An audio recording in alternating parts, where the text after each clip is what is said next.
Hello everyone, welcome back to my channel. ഇന്ന് വളരെ പ്രധാനപ്പെട്ട ഒരു പീഡിയാട്രിക് ഹെൽത്ത് ഇഷ്യൂവുമായിട്ടാണ് ഞാൻ വന്നിരിക്കുന്നത്. ഇത് നമ്മുടെ ഗ്യാസ്ട്രോ ഇൻറ്റസ്റ്റൈനൽ സിസ്റ്റത്തിനെ അഫക്റ്റ് ചെയ്യുന്ന ഒരു കണ്ടീഷനാണ്. ഇതിന്റെ പേര് ഹൈപ്പർട്രോഫിക് പൈലോറിക് സ്റ്റീനോസിസ്. പേര് കുറച്ച് വലുതാണ്, പക്ഷെ സംഭവം സിമ്പിൾ ആണ്. ഞാൻ അതിനെ ഓരോ വാക്കും പറഞ്ഞ് എക്സ്പ്ലെയിൻ ചെയ്യാം. ഇത് തീരെ ചെറിയ പിള്ളേർ, അതായത് ന്യൂ ബോൺ, അല്ലെങ്കിൽ ഇത് സത്യത്തിൽ ഒരു കൺജനിറ്റൽ, നമ്മളത് ശരിക്കും പറയുന്നത് കൺജനിറ്റൽ ഹൈപ്പർട്രോഫിക് പൈലോറിക് സ്റ്റീനോസിസ് എന്നാണ് ഇതിന്റെ മുഴുവൻ പേര്. കാരണം ഇത് ഒരു കൺജനിറ്റൽ കണ്ടീഷൻ ആയിട്ട്, അല്ലെങ്കിൽ ജന്മന ഉള്ള ഒരു കണ്ടീഷൻ ആയിട്ടാണ് ഇതിനെ കണക്കാക്കുന്നത്. പക്ഷെ പലപ്പോഴും ഇത് കുറച്ച് ദിവസങ്ങൾ കഴിഞ്ഞ്, കുറച്ച് ദിവസങ്ങൾ കഴിഞ്ഞിട്ടായിരിക്കും പലപ്പോഴും ഇത് ഡയഗ്നോസ് ചെയ്യുന്നത്. ഓക്കെ, ഇനി സംഭവം എന്താണെന്ന് പറയാം. അപ്പൊ കൺജനിറ്റൽ പേര് ഓൾറെഡി ഞാൻ എക്സ്പ്ലെയിൻ ചെയ്ത് കഴിഞ്ഞു, ജന്മന ഉള്ളതാണ്. ഇത് ഒരു അനാറ്റമിക്കൽ ആയിട്ടുള്ള, ഒരു സ്ട്രക്ചറൽ ആയിട്ടുള്ള ഒരു കുഴപ്പം കൊണ്ടുണ്ടാകുന്ന സംഭവമാണ്. ഹൈപ്പർട്രോഫി എന്നുള്ള വാക്ക് പ്രധാനപ്പെട്ട ഒരു വാക്കാണ്. നമുക്ക് പല കാര്യങ്ങളും മനസ്സിലാകണമെങ്കിൽ കുറച്ച് ബേസിക് ആയിട്ടുള്ള കുറച്ച് വൊക്കാബുലറി നമുക്ക് ഉണ്ടായിരിക്കണം, കുറെ ടേംസ് ഒക്കെ നമുക്ക് അറിവുണ്ടായിരിക്കണം. അപ്പൊ ഹൈപ്പർട്രോഫി എന്ന് പറഞ്ഞാൽ ഒരു ഓർഗൻ അല്ലെങ്കിൽ ഒരു ടിഷ്യൂ ഹൈപ്പർട്രോഫീഡ് ആകുന്നു എന്ന് പറഞ്ഞാൽ അതിന്റെ അർത്ഥം അതിനകത്ത് സെൽസ് enlarged ആകുന്നു, and that leads to an enlargement of the organ എന്നാണ് അർത്ഥം. അതുപോലെ തന്നെ ഹൈപ്പർട്രോഫി പറയുമ്പോൾ അതിന്റെ കൂടെ തന്നെ മറ്റൊരു വാക്കുണ്ട്, ഹൈപ്പർപ്ലേസിയ. ഹൈപ്പർപ്ലേസിയ എന്ന് വെച്ചാൽ there is an increase in the number of cells. Okay, അപ്പൊ അത് നമ്മൾ സാധാരണ ക്യാൻസർ ആയിട്ടൊക്കെ റിലേറ്റഡ് ആയിട്ടൊക്കെ നമ്മൾ കേട്ടിട്ടുണ്ടായിരിക്കും.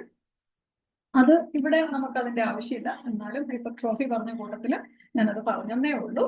അപ്പൊ ഹൈപ്പർട്രോഫി എന്ന് വെച്ചാൽ enlargement of the tissue caused by the increase in the size of the cell. സെൽസിന്റെ സൈസ് ഇൻക്രീസ് ചെയ്യും. ഇവിടെ നമ്മൾ പറയുന്നത് ഹൈപ്പർട്രോഫിക് പൈലോറിക് സ്റ്റീനോസിസ്. പൈലോർ എന്ന് പറയുന്നത് നമ്മളുടെ സ്റ്റൊമക്കിന്റെ ഒരു ലോവർ പോർഷന്റെ പേരാണ്, അല്ലെങ്കിൽ ഏറ്റവും ലാസ്റ്റ് ഒരു പോർഷൻ ആണ് ഈ പൈലോറസ് എന്ന് പറയുന്നത്. നമുക്കറിയാം സ്റ്റൊമക്കിന്റെ സ്ട്രക്ചറൊക്കെ നമുക്ക് അറിയാമായിരിക്കും. അപ്പൊ അതിന്റെ ലാസ്റ്റ് പോർഷനിൽ നമ്മൾ ഇവൻ പൈലോറിക് സ്ഫിങ്ക്ചർ എന്ന പേരൊക്കെ കേട്ടിട്ടുണ്ടായിരിക്കും. അത് ഈ പൈലോറസ് എന്ന് പറയുന്ന ഏരിയയിലാണ് സ്ഫിങ്ക്ചർ ഇരിക്കുന്നത്. അപ്പൊ അവിടെ ഒരു സ്റ്റീനോസിസ് എന്ന വാക്കിന്റെ അർത്ഥം നാരോയിങ് എന്നാണ്. ഓക്കെ, ഇപ്പൊ നിങ്ങൾക്ക് ഏകദേശം കാര്യം പിടികിട്ടിയെന്ന് ഞാൻ മനസ്സിലാക്കുന്നു. ഹൈപ്പർട്രോഫിക് പൈലോറിക് സ്റ്റീനോസിസ് എന്ന് പറഞ്ഞാൽ ആ പൈലോറസിൽ ഇരിക്കുന്ന അവിടെ ഒരു മസിൽ, സർക്കുലർ മസിൽസ് ഉണ്ട്. ആ സർക്കുലർ മസിൽസിന് നാരോയിങ്, സർക്കുലർ മസിൽസ് ഹൈപ്പർട്രോഫീഡ് ആകുന്നു, അല്ലെങ്കിൽ എൻലാർജ്മെന്റ് ഉണ്ടാകുന്നു.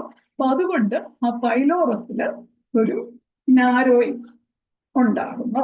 അപ്പൊ അതാണ് പ്രശ്നം. അപ്പൊ ഇവിടെ എന്ത് സംഭവിക്കും? നമ്മൾ സ്റ്റൊമക്ക് കഴിഞ്ഞാൽ അടുത്ത പോർഷൻ എന്ന് പറയുന്നത് സ്മോൾ ഇൻറ്റസ്റ്റൈൻ ആണ്. അപ്പൊ നമ്മൾ സാധാരണഗതിയിൽ ഭക്ഷണം കഴിക്കുമ്പോൾ അത് നേരെ നമ്മൾ വിഴുങ്ങി അത് നമ്മളുടെ സ്റ്റൊമക്കിലേക്ക് ആണ് പോകുന്നത്. സ്റ്റൊമക്കിൽ ചെന്ന് അവിടെ സ്റ്റോർ ചെയ്യുന്നു, കുറച്ച് സമയം അവിടെ കുറച്ച് അതിന്റെ ഡൈജഷൻ ഒക്കെ നടക്കുന്നു. ഡൈജഷൻ നടക്കുന്നു മീൻസ് കുറെ അതിന്റെ അരയൽ അല്ലെ, അതിനെ ഇങ്ങനെ കുറെ അങ്ങോട്ടൊക്കെ മൂവ് ചെയ്ത് അരഞ്ഞ് പിന്നെ അവിടുന്ന് കുറേശ്ശെ ചെറിയ അളവിലാണത് സ്മോൾ ഇൻറ്റസ്റ്റൈനിലേക്ക് പോകുന്നത്. അപ്പൊ അതിന്റെ ആ സ്റ്റൊമക്കിൽ നിന്ന് സ്മോൾ ഇൻറ്റസ്റ്റൈനിലേക്കുള്ള പാസേജിനെ കൺട്രോൾ ചെയ്യുന്ന ഒരു സ്ഫിങ്ക്ടർ ആണ് ഈ പൈലോറിക് സ്ഫിങ്ക്ടർ എന്ന് പറയുന്നത്. അപ്പൊ അവിടുത്തെ ആ സർക്കുലർ മസിൽസിന് ഉണ്ടാകുന്ന ഹൈപ്പർട്രോഫി മൂലം അവിടെ ഉണ്ടാകുന്ന ഒരു നാരോയിങ് ആണ് ഇവിടുത്തെ പ്രോബ്ലം. ഇതൊരു കൺജനിറ്റൽ പ്രോബ്ലം ആണ്. അപ്പൊ ഈ സ്റ്റൊമക്ക് കഴിഞ്ഞ് നമ്മുടെ സ്മോൾ ഇൻറ്റസ്റ്റൈൻ്റെ ഫസ്റ്റ് പോർഷൻ, സ്മോൾ ഇൻറ്റസ്റ്റൈന് 3 ഭാഗങ്ങളാണ് ഉള്ളത്: ഡിയോഡിനം, ജജുനം, ഇലിയം.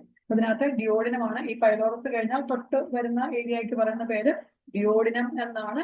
ഡിയോഡിനം എന്ന് പറയുന്നത് ഇങ്ങനെ ആ ഒരു സി ഷേപ്ഡ് ആയിട്ട് ഇരിക്കുന്ന, സ്റ്റൊമക്ക് കഴിഞ്ഞിട്ട് തൊട്ട് വരുന്ന സി ഷേപ്ഡ് ആയിട്ടുള്ള ഏരിയയുടെ പേരാണ് ഡിയോഡിനം എന്ന് പറയുന്നത്. അപ്പൊ അവിടെ ഈ പൈലോറസ് അല്ലെങ്കിൽ ആ പൈലോറിക് സ്ഫിങ്ക്ടർ ഇരിക്കുന്നിടത്ത് ഒരു നാരോയിങ് ഉണ്ടാകുന്നു. ഓക്കെ, ഇനി ഇതുകൊണ്ട് എന്താണ് സംഭവിക്കുന്നത്? അപ്പോൾ ഈ സ്റ്റൊമക്കിലേക്ക് ചെല്ലുന്ന ഭക്ഷണ സാധനങ്ങൾക്ക് അവിടുന്ന് താഴോട്ട് പോകാൻ പറ്റുന്നില്ല. അപ്പൊ പിന്നെ എന്ത് സംഭവിക്കും? താഴോട്ട് പോകാൻ പറ്റുന്നില്ലെങ്കിൽ അത് മേളിലേക്ക് തിരിച്ചു കയറി വരും. അപ്പൊ പതുക്കെ ഇവിടെ ഒരു ന്യൂ ബോൺ ഉണ്ടായി. അപ്പൊ അതുകൊണ്ടാണ് ഞാൻ നേരത്തെ പറഞ്ഞത്, പെട്ടെന്ന് ഒരു ന്യൂ ബോൺ ഉണ്ടായി ഉടനെ തന്നെ സാധാരണഗതിയിൽ വലിയ കുഴപ്പമൊന്നും പൊതുവെ കാണിക്കാറില്ല. ഈവൻ ചിലപ്പോൾ അവർ ഡിസ്ചാർജ് ആയി വീട്ടിൽ പോയതിന് ശേഷമായിരിക്കും 5 or 6 ദിവസമൊക്കെ കഴിയുമ്പോൾ, അല്ലെങ്കിൽ ചിലപ്പം ചിലർ ഓർക്കും ഇത് സാധാരണമാണ് എന്ന മട്ടിലൊക്കെ ചിലപ്പോൾ ചിലർ വിചാരിച്ചേക്കാം. കാരണം നമുക്കറിയാം ഒരു ന്യൂ ബോണിന് ഇങ്ങനെ റീഗർജിറ്റേഷൻ എന്നുവെച്ചാൽ ഇങ്ങനെ അപ്പോൾ അകത്തേക്ക് പോയ സാധനം പെട്ടെന്ന് തികട്ടി പുറത്തേക്ക് വരുന്ന ഒരു സാധ്യതയൊക്കെ നമ്മൾ കണ്ടിട്ടുണ്ട്, നമുക്കറിയാം. അപ്പൊ ഇത് അങ്ങനെയാണെന്നൊക്കെ വിചാരിക്കാം. അപ്പൊ അങ്ങനെ ഒരു മൈൽഡ് റീഗർജിറ്റേഷനിൽ തുടങ്ങിയിട്ട് പതുക്കെ അത് വൊമിറ്റിംഗ് ആവുന്നു. പിന്നെ അവിടെ പ്രൊജക്ടൈൽ വോമിറ്റിംഗ്, അത് വളരെ പ്രധാനപ്പെട്ട ഒരു വാക്കാണ്, പ്രൊജക്ടൈൽ വോമിറ്റിംഗ്. പ്രൊജക്ടൈൽ വോമിറ്റിംഗ് എന്ന് വെച്ചാൽ ഇങ്ങനെ വോമിറ്റ് ചെയ്യുന്നത് ഒത്തിരി ഒരു ലോങ് ഡിസ്റ്റൻസിലേക്കൊക്കെ പോകും. അപ്പോൾ അങ്ങനെ ഒരു കാണിച്ച് ഭയങ്കര എടുത്തടിച്ച പോലെ ഒന്ന് വോമിറ്റ് ചെയ്യുന്നതിനാണ് പ്രൊജക്ടൈൽ വോമിറ്റിംഗ് എന്ന് പറയുന്നത്.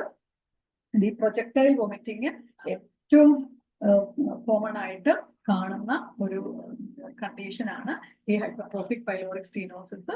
അതുപോലെ തന്നെ ICP, ഇൻട്രാക്രേനിയൽ പ്രഷർ ഇൻക്രീസ് ചെയ്യുന്ന കണ്ടീഷനിലും ഈ പ്രൊജക്ടൈൽ വോമിറ്റിംഗ് ഉണ്ടാകാം. ഈ പ്രൊജക്ടൈൽ വോമിറ്റിംഗ് എന്ന് പ്രത്യേകം നോട്ട് ചെയ്ത് വെക്കുക. അപ്പൊ ഈ projectile vomiting usually occurs after feeding. അപ്പൊ ഈ പ്രൊജക്ടൈൽ വോമിറ്റിംഗ് ഒരു പ്രധാനപ്പെട്ട ക്ലിനിക്കൽ ഫീച്ചറാണ്.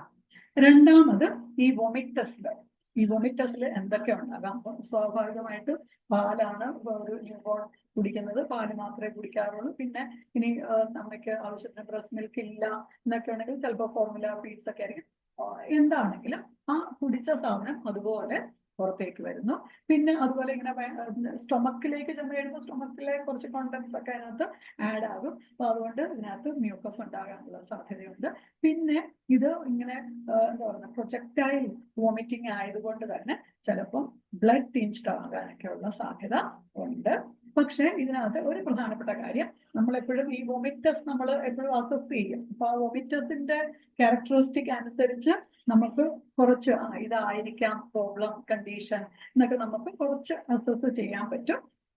അപ്പൊ അതുകൊണ്ട് തന്നെ ഇവിടെ ഓർക്കുക, ഇവിടെ ഈ ബൈൽ എന്ന് പറയുന്ന സാധനം വരുന്നില്ല. കാരണം ഇത് ഈ ഡിയോഡിനത്തിന് തൊട്ടു മേളിലാണ്. അപ്പോൾ ഡിയോഡിനത്തിലേക്കാണ് നമ്മളുടെ ബൈല് ആഡ് ചെയ്യപ്പെടുന്നത്. അപ്പൊ അതുകൊണ്ട് തന്നെ ഇത് ഡിയോഡിനത്തിന് മുകളിൽ ഉള്ള ഒരു ഒബ്സ്ട്രക്ഷൻ ആയതുകൊണ്ട് തന്നെ ബൈല് കാണാനുള്ള സാധ്യത കുറവാണ്.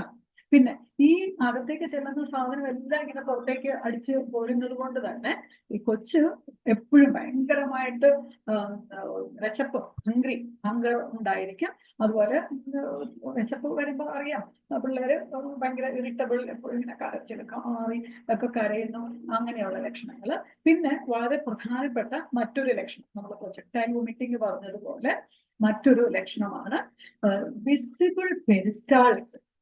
നമുക്ക് ഒരു ന്യൂബോണ്ട്, അപ്പൊ അതിന് ഒരു കാരണം എന്ന് പറയുന്നത് ഇവര് ഈ 3-4-5 ദിവസം, ഇപ്പൊ 5, 6 അല്ലെങ്കിൽ 8, 10 ദിവസമായ ന്യൂബോൺ ആണ്. ന്യൂബോണിന് ആവശ്യത്തിനുള്ള ഫുഡൊന്നും കിട്ടിയിട്ടില്ല. അപ്പൊ അതുകൊണ്ട് തന്നെ ന്യൂബോൺ ഭയങ്കര വീക്ക് ആൻഡ് തിൻ ആയിട്ടിരിക്കും. അപ്പൊ അതുകൊണ്ട് തന്നെ ഇവരുടെ സ്റ്റൊമക് റീജിയനിൽ നമുക്ക് പ്രത്യേകിച്ച് ആ എപ്പിഗ്യാസ്ട്രിയം എന്ന് പറയുന്നത് നമ്മുടെ സ്റ്റൊമക്കിന്റെ ഒരു അപ്പർ പോർഷൻ ആണ്.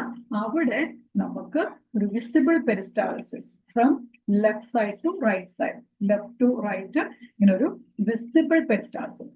ഇത് രണ്ടാമത്തെ പോയിന്റ്. ഓക്കെ, അത് പ്രത്യേകിച്ച് especially immediately after feeding. Okay, ഇനി മൂന്നാമത്തെ ഒരു ക്ലിനിക്കൽ ഫീച്ചർ എന്ന് പറയുന്നത് ഒരു ഒലീവ് ഷേപ്ഡ് മാസ്, അതും എപ്പിഗ്യാസ്ട്രിയത്തിൽ ജസ്റ്റ് റൈറ്റ് ഓഫ് ദി അംബലിക്കസ്. അംബലിക്കസിന്റെ തൊട്ട് വലതുവശത്തായിട്ട് ഒരു ഒലീവ് ഷേപ്ഡ് മാസ്, ഇതും ഒന്ന് പ്രത്യേകം നോട്ട് ചെയ്ത് വെക്കുക. പിന്നെ ഈ കിട്ടുന്ന സംഭവങ്ങളെല്ലാം പുറത്തേക്ക് പോകുന്നത് കൊണ്ട് കൊച്ചിന് ഒന്നും തന്നെ അബ്സോർപ്ഷൻ നടക്കുന്നില്ല. കാരണം അബ്സോർപ്ഷൻ നടക്കണമെങ്കിൽ സ്മോൾ ഇൻറ്റസ്റ്റൈനിൽ ചെല്ലണം ഫുഡ്. സ്മോൾ ഇൻറ്റസ്റ്റൈനിലേക്ക് വളരെ കുറച്ചൊക്കെ പോകുന്നുള്ളൂ. അപ്പൊ അതുകൊണ്ട് തന്നെ ഡീഹൈഡ്രേഷൻ, മാൽന്യൂട്രീഷൻ, അതുപോലെ ഇലക്ട്രോലൈറ്റ് ഇംബാലൻസ് ഉണ്ടാകുന്നു. പിന്നെ അതുപോലെ വളരെ പ്രധാനപ്പെട്ട ഒരു ആസിഡ് ബേസ് ബാലൻസ് എന്ന് പറയുന്നത് ഇവിടെ മെറ്റബോളിക് ആൽക്കലോസിസ് ആണ്. അതിന് കാരണം എന്താണ് നിങ്ങൾക്ക് ഓർക്കാൻ പാകത്തിന് ഞാൻ പറഞ്ഞു തരാം. നമ്മുടെ സ്റ്റൊമക് കണ്ടന്റ് എന്ന് പറയുന്നത് എപ്പോഴും അസിഡിക് ആണ്. ഹൈഡ്രോക്ലോറിക് ആസിഡിന്റെ പ്രസൻസ് ഉള്ളതുകൊണ്ട് സ്റ്റൊമക് കണ്ടന്റ് എപ്പോഴും അസിഡിക് ആണ്. അപ്പൊ ഈ ആസിഡ് നഷ്ടപ്പെട്ടാൽ എന്താ ഉണ്ടാകുന്നത്? ആൽക്കലോസിസ്. ഇത് നമ്മൾ ഓർത്തിരിക്കാൻ എളുപ്പത്തിന് ഞാൻ പറഞ്ഞതാണ്. അപ്പൊ അതുപോലെ തന്നെ എവിടെയാണെങ്കിലും ഒരു സിവിയർ വൊമിറ്റിംഗ് ഉണ്ടാകുന്ന കണ്ടീഷനിൽ എപ്പോഴും ആൽക്കലോസിസ്, പ്രത്യേകിച്ച് മെറ്റബോളിക് ആൽക്കലോസിസ് ആണ്. ഇത് GIT-യുമായിട്ട് റിലേറ്റഡ് ആയിട്ടുള്ള കാര്യം, റെസ്പിറേറ്ററി സിസ്റ്റവുമായിട്ട് റിലേറ്റഡ് അല്ല. അപ്പൊ അതുകൊണ്ട് തന്നെ മെറ്റബോളിക് ആൽക്കലോസിസ് ഇവിടെ ഒരു പ്രധാനപ്പെട്ട ഒരു ക്ലിനിക്കൽ ഫീച്ചറാണ്. ഓക്കെ, അപ്പൊ നമ്മളുടെ പുതിയ ന്യൂ ജനറേഷൻ NCLEX-RLൊക്കെ നമുക്കറിയാം ഈ അസസ്മെന്റ് ആൻഡ് ക്ലിനിക്കൽ ഫീച്ചേഴ്സ് ഒക്കെ തന്നിട്ട് അതിനെ അനലൈസ് ചെയ്യുക എന്നുള്ളത് വളരെ പ്രധാനമാണ്. അപ്പൊ അതുകൊണ്ട് തന്നെ ഇങ്ങനത്തെ കാര്യങ്ങളും കൂടെ പ്രത്യേകിച്ച് നിങ്ങൾ ഓർത്ത് നോട്ട് ചെയ്ത് വെക്കണം. ഓക്കെ, ഇനി ഇവിടെ നമ്മളുടെ ഒരു നഴ്സിംഗ് മാനേജ്മെന്റ് എന്ന് പറഞ്ഞാൽ ഈ കൊച്ച് ഇങ്ങനെ വന്നു, നമുക്ക് ഡയഗ്നോസ് ചെയ്യാൻ അൾട്രാസൗണ്ട് സ്കാൻ ചെയ്ത് കഴിഞ്ഞാൽ നമുക്കിത് കണ്ടുപിടിക്കാം. പിന്നെ ക്ലിനിക്കൽ ഫീച്ചേഴ്സ് ഈ പറഞ്ഞ പ്രൊജക്ടൈൽ വോമിറ്റിംഗ്, അതുപോലെ വിസിബിൾ പെരിസ്റ്റാൾസിസ്, അതുപോലെ ഒലീവ് ഷേപ്ഡ് മാസ്, ഇതൊക്കെ വളരെ പ്രധാനമാണ്. പിന്നെ അതുപോലെ ഇതുപോലെ നമ്മൾ പറഞ്ഞ മാൽന്യൂട്രീഷനും ഡീഹൈഡ്രേഷനും അങ്ങനത്തെ പ്രോബ്ലംസ് ഒക്കെ ഉണ്ട്. പിന്നെ ഇതൊരു സ്ട്രക്ചറൽ അബ്നോർമാലിറ്റി ആയതുകൊണ്ട് തന്നെ സർജിക്കൽ മാനേജ്മെന്റ് ആണ് ഇതിന്റെ ഒരു ഡെഫിനിറ്റീവ് ട്രീറ്റ്മെന്റ്. ഇവിടെ നമ്മൾ ചെയ്യുന്നത് pyloromyotomy. Pylorus myo to muscle. ഈ പൈലോറസിലുള്ള മസിൽ ഫൈബേഴ്സിനെ അവിടെ നമ്മളൊരു ഇൻസിഷൻ ലാപ്രോസ്കോപ്പിക് ആയിട്ട് നമുക്ക് ചെയ്യാം. അപ്പൊ അവിടെ ഒരു ലാപ്രോസ്കോപ്പിക് സർജറി വഴി ചെറിയ ഇൻസിഷൻ ഇട്ടിട്ട് ഈ മസിലിനെ കുറച്ച് നമ്മളൊന്ന് ഇൻസൈസ് ചെയ്ത് ആ ഏരിയ, ആ സ്റ്റീനോസിസ് നമ്മളൊന്ന് കുറച്ച് ഡയലേറ്റഡ് ആക്കുകയാണ് ചെയ്യുന്നത്. അതാണ് ഇവിടുത്തെ സർജിക്കൽ മാനേജ്മെന്റ്. അപ്പൊ ഇവിടെ നമുക്ക് pre operative and post operative management കുറച്ച് ഇമ്പോർട്ടന്റ് ആണ്. പ്രീ ഓപ്പറേറ്റീവ്ലി പ്രത്യേകിച്ച് ഓർക്കേണ്ട കാര്യം, ഈ ന്യൂബോൺ, ഇതൊരു ന്യൂബോൺ ആണ്. സാധാരണഗതിയിൽ ഒരു 28 ഡേയ്സിന് മുമ്പ് most probably baby will be coming back. Okay, അപ്പം ഇവിടെ നമ്മൾ ഈ ഡീഹൈഡ്രേഷൻ, അതുപോലെ മെറ്റബോളിക് ആൽക്കലോസിസ്, മാൽന്യൂട്രീഷൻ സംഭവങ്ങളൊക്കെ ഒന്ന് സ്റ്റെബിലൈസ് ചെയ്യണം. ട്രീറ്റ് ചെയ്ത് സ്റ്റെബിലൈസ് ചെയ്തതിന് ശേഷം മാത്രമാണ് നമ്മൾ ബേബിയെ സർജറിക്ക് വിടുന്നത്. അപ്പോൾ ബേബിയുടെ ഇൻടേക്ക് ഔട്ട്പുട്ട് മോണിറ്റർ ചെയ്യണം, ഹൈഡ്രേഷൻ സ്റ്റാറ്റസ് മോണിറ്റർ ചെയ്യണം, അതുപോലെ വെയിറ്റ്, ഓക്കെ, ഇങ്ങനത്തെ കാര്യങ്ങളെല്ലാം. അതുപോലെ യൂറിന്റെ സ്പെസിഫിക് ഗ്രാവിറ്റി, കാരണം ഈ ഡീഹൈഡ്രേഷൻ ഒക്കെ വന്നു കഴിഞ്ഞാൽ യൂറിന്റെ സ്പെസിഫിക് ഗ്രാവിറ്റി ഒക്കെ കുറച്ച് കൂടാനുള്ള സാധ്യതയുണ്ട്. പക്ഷെ ഇവിടെ വീണ്ടും ന്യൂബോണിന്റെ കിഡ്നീസ് ഇമ്മച്ചുവർ ആണ്. വെള്ളം അകത്തോട്ട് കിട്ടിയാലും ഇല്ലെങ്കിലും ഇവര് യൂറിൻ കുറച്ച് പുറത്തേക്ക് പോകാൻ, അല്ലെങ്കിൽ ഡൈല്യൂട്ടഡ് യൂറിൻ പാസ് ചെയ്യാനുള്ള സാധ്യതയൊക്കെ ഉണ്ട്. അപ്പൊ അതുകൊണ്ട് തന്നെ അവർക്ക് ഡീഹൈഡ്രേഷൻ വളരെ വളരെ പ്രധാനപ്പെട്ട ഒരു കാര്യമാണ്. അപ്പൊ അതുകൊണ്ട് അത് പ്രത്യേകം നമ്മൾ ചെയ്യുക. പിന്നെ അതുപോലെ നമുക്കറിയാം, ഇങ്ങനെ വൊമിറ്റിംഗ് ഒക്കെ ഉണ്ടെങ്കിൽ നമ്മൾ NPOയിൽ വെക്കുന്നു, വളരെ പ്രധാനപ്പെട്ട ഒരു കാര്യം. Please remember this. പിന്നെ നമ്മൾ NPOയിൽ വെക്കുമ്പോൾ IV ഫ്ലൂയിഡ്സ് തീർച്ചയായിട്ടും കൊടുക്കണം. പിന്നെ അതുപോലെ നമ്മൾ നേസോഗ്യാസ്ട്രിക് ട്യൂബ് ഇട്ടിട്ട് അതൊക്കെ എന്തെങ്കിലും ഉണ്ടെങ്കിൽ അത് നമ്മൾ ഡീകംപ്രസ് ചെയ്യുന്നു, കാരണം GI സർജറി ചെയ്യുന്നതിന് മുൻപ്. പിന്നെ പോസ്റ്റ് ഓപ്പറേറ്റീവ്ലി നമ്മൾ ഈ കാര്യങ്ങളൊക്കെ മോണിറ്റർ ചെയ്യുക. ഇൻടേക്ക് ഔട്ട്പുട്ടും NPOയിലായിരിക്കും, ബവൽ സൗണ്ട്സ് ഒക്കെ റിട്ടേൺ ചെയ്യുന്നത് വരെ. പിന്നെ അത് കഴിഞ്ഞ് നമ്മൾ പതുക്കെ സ്മോൾ ആൻഡ് ഫ്രീക്വന്റ് ഫീഡിങ്സ് ഒക്കെ സ്റ്റാർട്ട് ചെയ്യാം. അങ്ങനെ പതുക്കെ നമുക്ക് ഫീഡിങ്സ് ഒക്കെ ഇൻക്രീസ് ചെയ്യാം. പിന്നെ അതുപോലെ ന്യൂബോൺ ആണ്, അതുപോലെ തന്നെ ബർപ്പിംഗ് ഇമ്പോർട്ടന്റ് ആണ്. ഓക്കെ, പിന്നെ അതുപോലെ എന്തെങ്കിലും പിന്നെ നമുക്കറിയാം ജനറൽ ആയിട്ടുള്ള പോസ്റ്റ് ഓപ്പറേറ്റീവ് കോംപ്ലിക്കേഷൻസ് ഉണ്ടാകാനുള്ള സാധ്യതയുണ്ട്. അപ്പോൾ അതുപോലെ അബ്ഡോമിൻ ഡിസ്റ്റൻഷനോ, അതുപോലെ ഇൻഫെക്ഷന്റെ സാധ്യതകള്, ബ്ലീഡിങ് സാധ്യതകള്, അതെല്ലാം നമ്മൾ മോണിറ്റർ ചെയ്യുക. കെയർ, ഡ്രസ്സിങ്, അപ്പോൾ ഇത്രയും കാര്യങ്ങളൊക്കെ മോണിറ്റർ ചെയ്യുകയും കെയർ പ്രൊവൈഡ് ചെയ്യുകയും ചെയ്യുക. ഓക്കെ, അപ്പോൾ ഈ കൺജനൈറ്റൽ ഹൈപ്പർട്രോഫിക് പൈലോറിക് സ്റ്റീനോസിസ് എന്ന് പറയുന്ന ഈ കണ്ടീഷൻ മനസ്സിലായെന്ന് ഞാൻ വിചാരിക്കുന്നു. ഇത് കുറച്ചല്ല എക്സാം പോയിന്റ് ഓഫ് വ്യൂല്, NCLEX-RL എക്സാം പോയിന്റ് ഓഫ് വ്യൂല് ഇത് കുറച്ച് വളരെ പ്രധാനപ്പെട്ട ഒരു ടോപ്പിക് തന്നെയാണ്. അപ്പൊ അതുകൊണ്ട് ഇത് നിങ്ങൾ പ്രത്യേകം ഓർത്തിരിക്കുക.